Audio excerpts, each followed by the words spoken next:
The soft glow of morning sunlight filtered through the kitchen windows, bathing the room in a golden hue. I sat at the table, cradling a steaming cup of coffee, savoring the quiet. At my feet lay Jackson, my loyal golden retriever, curled up on the rug. His steady breathing was a comfort, a quiet reassurance that no matter what the day brought, some things remained constant. This was my morning ritual: stillness, warmth, and the dependable presence of Jackson. Yet, today felt different. The air carried a strange weight, an unspoken tension I couldn't quite place. After finishing my coffee, I decided to shake off the unease with our usual walk. Jackson's ears perked up the moment I reached for my sneakers. He leapt to his feet, tail wagging furiously, his excitement contagious. All right, I chuckled, bending down to scratch his head. Let's see what the park has in store for us today. The familiar trail near the river was quiet, save for the occasional chirping of birds. Jackson trotted ahead, his nose twitching at every leaf and bush, his enthusiasm reminding me to appreciate the little things. The rhythm of our walk usually calmed me, but today my thoughts kept circling back to a faint uneasiness I couldn't shake. By the time we returned, the house felt different too. Quieter, yet somehow heavier. As I stepped through the front door, Jackson hesitated, his ears twitching. I followed his gaze toward the partially closed door of David's study. My husband's voice carried through the narrow gap, low and sharp, words laced with frustration. "You don't get it," he said, his tone clipped. "This isn't as simple as you think." I froze, unsure whether to step inside or retreat. Jackson stood beside me, his posture alert as if sensing my hesitation. I said, "I'll handle it. Just give me time," David continued, his words weighted with something unfamiliar. Desperation, maybe. It wasn't like him. My husband was the steady one, the anchor in our life. I'd never heard him like this before. Careful not to make a sound, I moved toward the kitchen, my mind racing. I busied myself rinsing out my coffee cup, the sound of running water filling the silence. A few moments later, the door to David's study clicked shut and his footsteps echoed down the hall. "You're back," he said, his voice neutral as he stepped into the kitchen. "Just got in," I replied, forcing a smile. Jackson and I took our usual walk. He nodded, but his eyes didn't meet mine. Instead, he grabbed his phone and headed upstairs without another word. I stood there, gripping the counter, trying to piece together what I'd just overheard. Jackson nuzzled my leg, his warm, wet nose grounding me. "What do you think, boy?" I whispered, scratching behind his ears. His tail gave a faint wag, as if to say, "We'll get through it." The rest of the morning passed in a blur of small tasks, straightening up the living room, wiping down counters that didn't need cleaning, folding laundry that could have waited. But no matter how much I tried to distract myself, that strange, heavy feeling lingered. It wasn't just the conversation I'd overheard. It was the way David had looked at me, or avoided looking at me. It was the silence that felt louder than words. Something had shifted, and I couldn't ignore it. But for now, I could only wait. For what, I wasn't sure. The rest of the day unfolded like a typical Tuesday. I busied myself with mundane chores, reorganizing kitchen cabinets, wiping down already spotless counters, and pruning the fading tulips in the vase on the dining table. It was more about keeping my hands busy than any real need to tidy up. Jackson followed me from room to room, his watchful eyes never straying far, as though he sensed my unsettled mood. The sound of tires crunching on the gravel driveway pulled me out of my thoughts. I glanced out the window and spotted a black pickup truck pulling in. It wasn't a mail carrier or a delivery. This was something else. Jackson's ears perked up, and he stood, his tail lowering in curiosity or perhaps wariness. The truck door opened, and a tall man stepped out, a duffel bag slung over one shoulder. His movements were deliberate, unhurried. I squinted, recognizing the figure immediately. Andrew, David's son from his first marriage. I'd met him only a handful of times, and each encounter had been brief, punctuated by an air of polite detachment. Today, he seemed even more distant, his face unreadable as he surveyed the house. David was at the door before I could react, stepping out to greet him. "Andrew," he said, his voice steady but lacking warmth. He extended a hand, but Andrew ignored it, brushing past him into the house with a glance that felt more like a survey than a hello. Jackson let out a low growl, stepping closer to my side. I placed a calming hand on his head, though I couldn't shake the unease creeping up my spine. Andrew's sharp gaze landed on me, and for a moment, I felt as though he could see right through me. "Kelly," he said, giving a curt nod.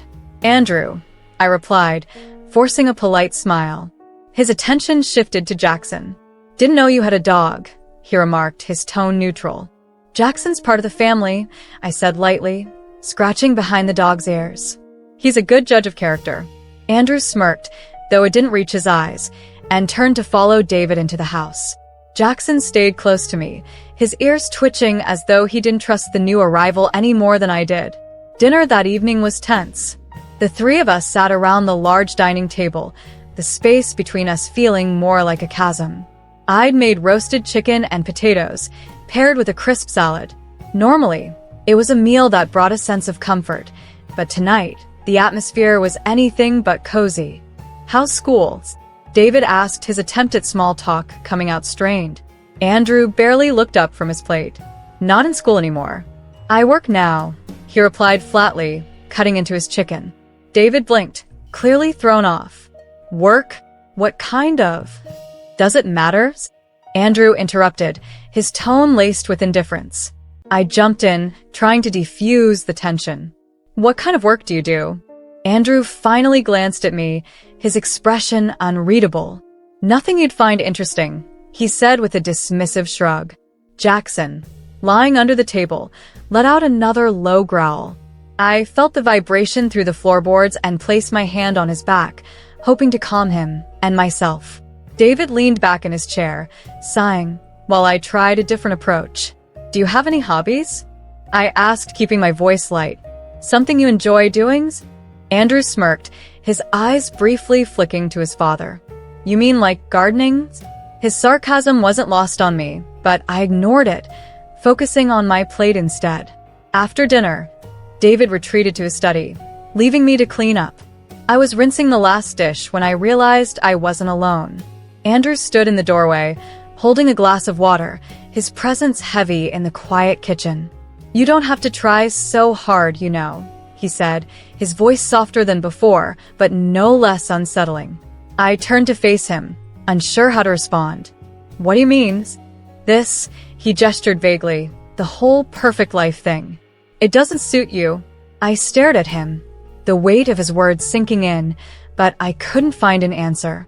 Instead, I turned back to the sink, letting the water run over my hands. When I glanced back, he was gone, leaving me alone with only the sound of Jackson padding into the room to sit by my side. The next morning, I decided to escape the growing tension in the house by retreating to the garden. Tending to my plants had always been a form of therapy for me. It was a space where everything felt simple and manageable, where progress could be measured in blooms and harvests. I grabbed my gardening gloves and a small hand rake before stepping outside. Jackson followed close behind, his golden coat glinting in the sunlight as he found his favorite spot under the old oak tree to lie down and keep watch. The garden was my sanctuary, a little patch of order and beauty that I'd built over the years. Today, the tomatoes needed attention. Overgrown and sprawling out of their stakes, they begged for some care. I knelt in the dirt, loosening the soil, when I heard footsteps behind me.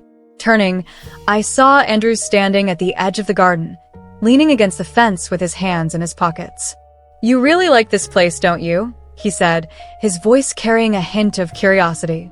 I blinked at him, momentarily caught off guard. "I do," I replied, brushing a strand of hair from my face. "It's peaceful out here. Helps me think." Andrew stepped closer, his gaze drifting over the plants and flowers. Jackson immediately lifted his head, watching him like a hawk. When Andrew noticed the dog, he paused, hands still in his pockets. "Relax, buddy," he said with a faint smile, his tone surprisingly gentle. Jackson huffed but settled back down, though he kept one eye on him. "You've put a lot of work into this," Andrew said, gesturing toward the rows of vegetables and neatly trimmed flower beds. "It suits you." "Thanks," I said, surprised by the sincerity in his voice.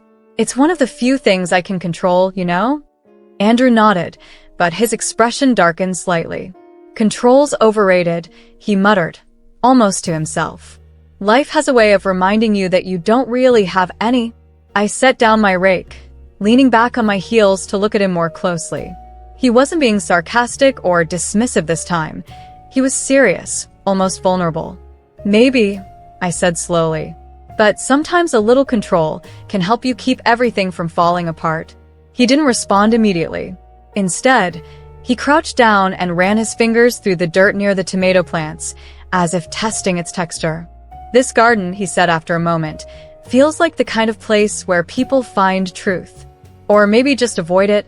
I laughed lightly, unsure how to respond. "Maybe both," I admitted, picking up the hand rake again. "Wanna helps?" To my surprise, he nodded.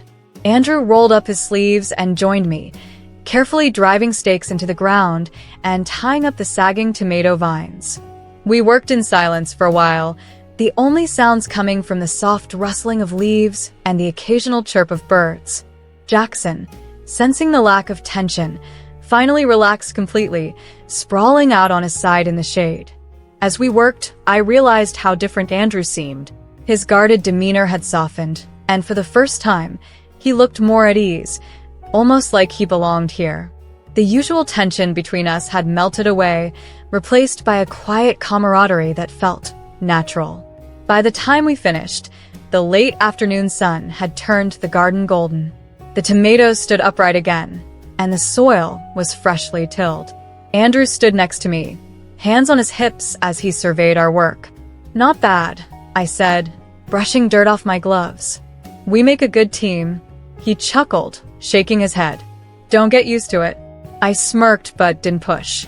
There was something satisfying about the simplicity of the moment, a shared accomplishment in the midst of all the unspoken complexities swirling around us. "Thanks for the help," I said, genuinely meaning it. Andrew glanced at me, his expression unreadable but not unkind. "Thanks for letting me," he replied. Then, after a pause, he added, "You're different than I thought you'd be." I wasn't sure how to respond to that, so I just smiled faintly and turned back toward the house. Jackson trotted up beside me, wagging his tail as if to signal that all was right in his world again. As we walked back inside, I glanced over my shoulder to see Andrew still standing in the garden, his gaze fixed on the freshly staked tomatoes. It struck me then that maybe, just maybe, the garden wasn't the only thing in need of tending. The morning was unusually still. Jackson lay curled up at my feet, his rhythmic breathing filling the quiet kitchen. I held my tea in both hands, staring out the window as the sun's first rays painted the yard in soft hues of gold. The house was silent, too silent to feel comfortable. Today, Andrew was leaving. He'd announced it at dinner the night before, casually, as though it were the most natural thing in the world. But something in the way he said it felt unresolved, like the words cost him more than he let on. David had already left the house early, avoiding the need for goodbyes. That was his way, dodging tough conversations, especially ones that could crack the image of control he so carefully maintained. That left just me, Andrew, and the strange, lingering quiet. I found Andrew in the garden. He was standing near the tomato plants, the ones we had worked on together. He held the small gardening tool he'd brought with him, turning it over in his hands like it was a talisman. Jackson bounded toward him, tail wagging, and Andrew crouched to greet him, scratching behind his ears. It was a gesture that felt oddly natural, as if the guarded young man who had arrived days ago had softened just a little. "You're up early," I said, stepping closer. "Wanted to say goodbye to the garden," he replied, not looking at me. His tone was light, but there was a weight to his words that he couldn't quite hide. I smiled faintly, leaning against the fence. "Well, it'll miss you. You've done more for these tomatoes than I have all season." Andrew smirked, standing and dusting off his hands. "The garden will be fine. What about you?" His question caught me off guard. I looked down at the ground, pretending to study the toes of my shoes. "I'll be fine," I said after a moment, trying to sound confident. "I always manage." You don't have to manage everything alone, he said, his voice quieter now but firm. His words hung in the air, heavier than I expected. I didn't answer. Instead, I turned back to the plants, adjusting one of the stakes we'd set up together. When I glanced up again, Andrew was watching me, his expression softer than I'd seen it before. Later, as Andrew packed up his things, the house felt emptier, even though he hadn't left yet. His presence, brief as it was, had disrupted something, stirred feelings and questions I hadn't realized I'd buried. When he came to the door, ready to leave, I stood with Jackson by my side. The dog wagged his tail slowly, as if sensing the farewell. Andrew hesitated for a moment, then held out the small gardening tool he'd been carrying. "For the tomatoes," he said with a faint grin. "They deserve better." I laughed softly, taking it from him. "You're sure? You seemed pretty attached to this thing." "Consider it a loan," he replied. "Just don't let them die on me." We stood there for a moment, not quite sure what to say. Then Andrew knelt to give Jackson one last scratch behind the ears. "Take care of her," he said quietly, almost like a command. Jackson huffed in response, and Andrew stood, nodding to me. "Thanks. For everything," I nodded back, my throat too tight for words. As he walked to his truck and climbed inside, I felt the weight of unspoken things between us.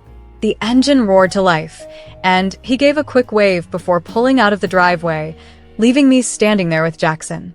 Later, while tidying up, I found a note in the guest room. It was simple, just a few words scribbled on the back of a receipt. "Don't forget yourself. You're more important than you think." I sat down on the edge of the bed, holding the note in my hands. His words felt like a gift, but also a challenge, a reminder that maybe I'd been focusing so much on others that I'd lost sight of my own needs. That evening, I returned to the garden with Jackson at my side. The air was cool, the sun setting in a blaze of orange and purple. I knelt beside the tomato plants, holding the tool Andrew had left behind. It felt lighter than it had in his hands, but just as meaningful. As I worked, the garden felt different, not just a place of order, but a space for growth, for possibility. Jackson stretched out in the grass nearby, watching me with his wise, steady eyes, as if to say, "You're going to be okay." And for the first time in a long time, I believed him.